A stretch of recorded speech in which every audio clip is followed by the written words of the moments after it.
Guys, तो कैसे हैं आप लोग इन दिस वीडियो। आज हम बात करने वाले हैं इकीमोतो के इस न्यू पोस्टर के बारे में जिसके अंदर अडल्ट बोरुतो एंड अडल्ट कावाकी दिख रहे हैं और ये कोई फेक नहीं, ऑफिशियली ओरिजिनली इकीमोतो एंड किशिमोटो की तरफ से है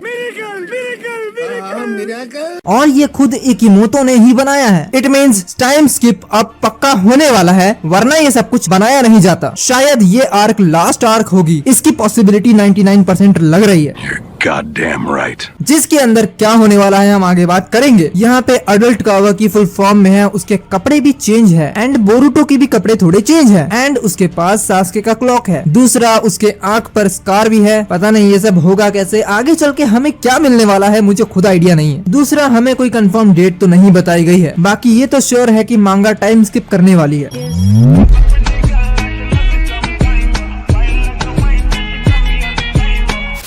इससे पहले हम कहाँ थे, याद आया। बोरुतो मांगा चैप्टर 77 के अंदर हमें बहुत बड़े बड़े एक्सीडेंट्स दिखाए गए हैं। नारुतो का दूसरे डायमेंशन में जाना, हिमावारी की पावर्स का पता लगना एंड सबसे ज्यादा इम्पोर्टेंट जो सिर्फ अभी के लिए है, कोड का कोनोहा पर अटैक करना। ये अगली मांगा में तो पक्का होगा क्योंकि बंदा कब तक वेट करता रहेगा। 1000 सोल्जर बंदे ने बना लिए हैं। वेल, इस मांगा से पहले ये बहुत ज्यादा लल्लू लग रहा था, लेकिन अब ये थोड़ा डेंजरस लग रहा है। Are you kidding me?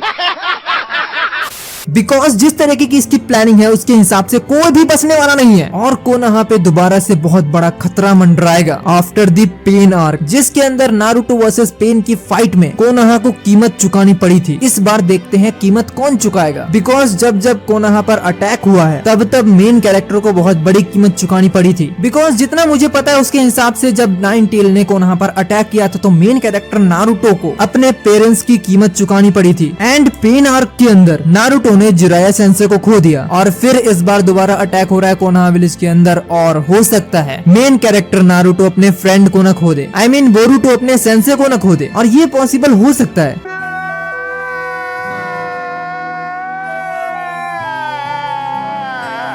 क्योंकि होकागे अगर विलेज में नहीं होगा तो शैडो होकागे मेन लीड लेगा जो सभी का सुपरविजन करेगा कोनोहा को प्रोटेक्ट करने में, जिसमें बोरुतो भी आता है। अरे मैंने मान लिया कोड कोनोहा पर आया, उसने अटैक किया और कोनोहा ने उससे डिफीट भी कर दिया, लेकिन सबसे बड़ा खतरा यहाँ पर बोरुतो के लिए है। बिकॉज भले कुछ भी हो जाए, कावाकी ने अपना मन बना लिया है कि बोरुतो को मारना है तो मारना है। उसके दिमाग में इस वक्त कुछ नहीं है। मैंने ये भी माना कावाकी सोच लेगा बोरुतो को बाद में मारूंगा, बिकॉज अभी कोनोहा पे बहुत बड़ा खतरा है और अगर कोनोहा भी नहीं बचा और बोरुतो भी नहीं बचा फिर तो बेटा लग गई वाट।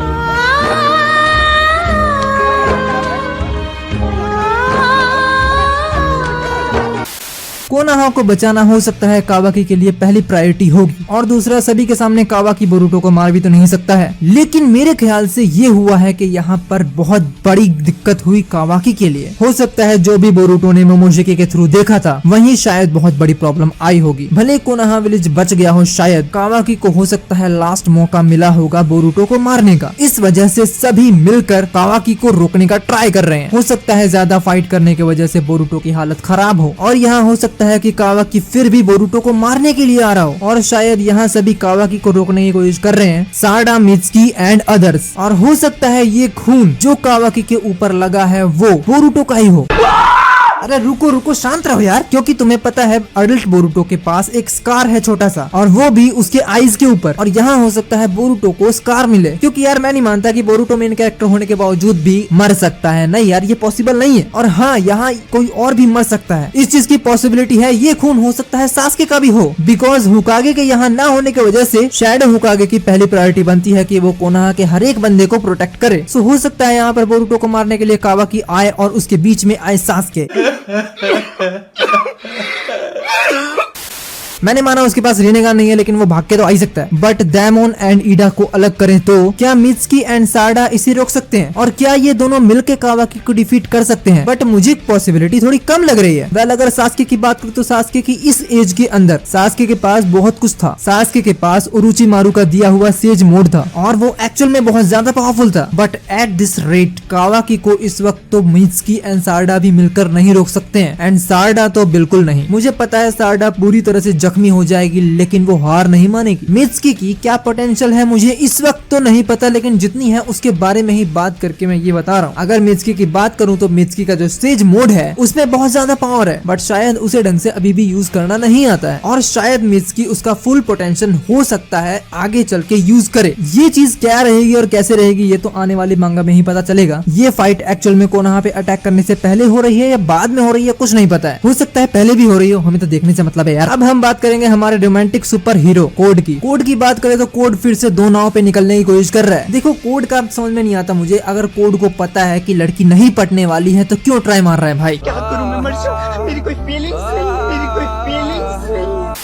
इन सब का कोई मतलब ही नहीं बनता है। और मान लिया मैंने कि अगर कोड ने कावाकी को मार भी दिया तो कौन सा ईडा कोड के पास वापस चली आएगी और बोलेगी हाय हाय मेरा कोड। साले तू और यहाँ कोड मतलब सोच भी क्या रहा है कि मतलब वो कोनोहा पे अटैक करेगा और बाकी सोल्जर को बोलेगा जाओ बेटा मजे लो, कोनोहा विलेज को डिस्ट्रॉय कर दो, और ये ईडा के साथ बैठ के कॉफी पिएगा और ईडा चुपचाप देखेगी। अबे चुम्मू मेरी बात सुनिए, ये सब ना कनेक्ट हो चुका है, क्योंकि अगर कोनोहा पे अटैक होता है तो ईडा भी मैदान में उतरेगी और दामोन भी मैदान में उतरेगा उस खतरे को खत्म करने के लिए। बट ये समझ में नहीं आ रहा कि कैसे, क्योंकि पिछली बार शिकमारू एंड ईडा के कन्वर्सेशन के अंदर जो शर्तें रखी गई थी उसके हिसाब से शिकमारू ने कहा था कि तुम कोनोहा पे अटैक नहीं करोगी, तुम कोनोहा के साथ रहोगी। लेकिन ऐसी तो कोई बात नहीं हुई कि कोनोहा को वो प्रोटेक्ट भी करेगी। हाँ ये हो सकता है कि अगर कावाकी बोल दे कि ईडा तुम्हें भी कोनोहा को प्रोटेक्ट करना है, तब तो ईडा अपनी जान भी दे दे। मगर एक मिनट, ईडा अगर नहीं रहेगी तो कावाकी के साथ कौन रहेगा?